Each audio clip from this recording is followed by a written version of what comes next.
大学教师评鉴的制度嘛已经实施真久了。高教工会今仔是开记者会，因批评讲评鉴制度是违背教育的本质。伊嘛呼吁讲应该全面来检讨评鉴制度，上好是改造教师专业发展的支持系统，唔通去影响到教师续聘、升等等等。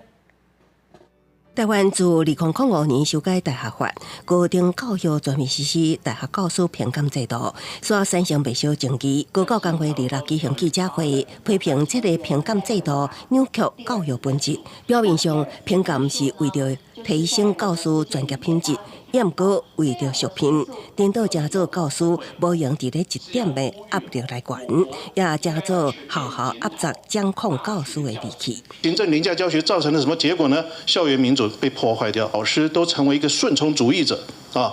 顺从那个以积分为标准的教师评鉴，也造成了什么问题呢？就是人人都碎片化了。捌对大学教师评鉴评分定数提出宪法诉讼的学者等人出席记者会，认为司法机关应该强化对评鉴甲无续聘个案争议关注。到解聘进而上市职业的这个许多案子上，都看到了在终审法院的判决，其实已经不无到了我刚刚所提到的重大错误解释。修订宪法诉讼法的相关规定，那么我们可以填补目前所看到的我个案所揭露的宪法诉讼的这些漏洞。高教工会认为，形式化的评鉴指标对教师的专业成长无帮助，呼吁全面检讨评鉴制度，修改做教师专业发展的支持系统，甲教师续聘升等顶界定脱钩，让教师专业甲工作环境得到合理的保障。